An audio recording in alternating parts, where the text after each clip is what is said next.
Informasi berikutnya, Dewan Perwakilan Rakyat DPR menegaskan bakal berhati-hati mencermati surat Forum Purnawirawan Prajurit TNI yang mengusulkan pemakzulan Wapres Gibran.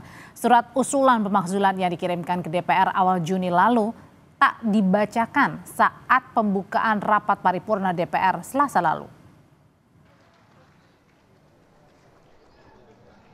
DPR belum menindaklanjuti surat Forum Purnawirawan Prajurit TNI yang meminta pemakzulan Wakil Presiden Gibran Rakabuming Raka. Wakil Ketua DPR Sufmi Dasko Ahmad menyebut pimpinan DPR belum menerima surat tersebut. Terkait permintaan memakzulkan Wapres Gibran, Dasko bilang perlu disikapi hati-hati dan dikaji dengan cermat. Apalagi banyak pihak juga yang mengatasnamakan Forum Purnawirawan. Kami juga mendapat surat dari juga itu kan Forum Purnawirawan. Ini juga ada beberapa surat yang mengatasnamakan juga Purnawirawan. Dengan Purnawirawan ini kan banyak.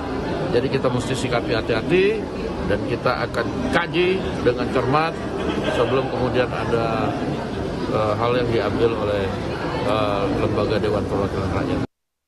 Sebelumnya, pada awal Juni lalu, Forum Purnawirawan Prajurit TNI mengirimkan surat ke MPR dan DPR mengusulkan pemakzulan Wakil Presiden Gibran Rakabuming Raka. Surat tersebut ditandatangani 4 purnawirawan, yaitu Jenderal Purnawirawan Fahrul Razi, Marsekal Purnawirawan Hanafi Asnan, Jenderal Purnawirawan Tiasno Sudarto, dan Laksamana TNI Purnawirawan Slamet Subianto.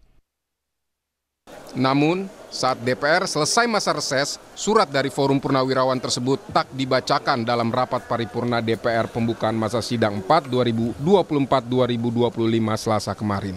Ketua DPR Puan Maharani bilang belum melihat surat tersebut karena masih di bagian tata usaha DPR. Surat Forum Purnawirawan apa akan ditindaklanjuti secara resmi, Mbak? Respon secara resmi? Belum lihat, ini baru masuk masa sidang. Semua surat menyurat yang diterima masih di tata usaha. Berarti Mbak Puan belum lihat secara langsung?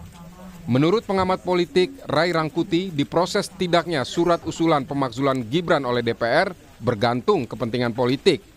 Jika pemakzulan Gibran tidak disetujui, maka kemungkinan surat dari Forum Purnawirawan tidak akan dibaca dalam rapat paripurna. Namun, bisa juga surat tersebut hanya disimpan untuk menunggu momentum politik yang tepat untuk dibacakan. Karena boleh jadi usulan pemakzulan ini akan dijadikan tabungan gitu loh. Nah, jadi tidak tabungan politik, jadi tidak di PTS-kan. Ya, artinya nggak ditolak serta-merta gitu, tetapi juga mungkin nggak akan dilanjutkan dengan serta-merta. Kita ini kan salah satu tradisi politiknya itu adalah sandra menyandra gitu. Sebelumnya, Presiden ke-7 Joko Widodo mengungkap pemakzulan Presiden dan Wakil Presiden memiliki aturan tata negara yang ketat dan hanya bisa dilakukan jika terbukti melakukan pelanggaran berat. Tim Liputan, Kompas TV.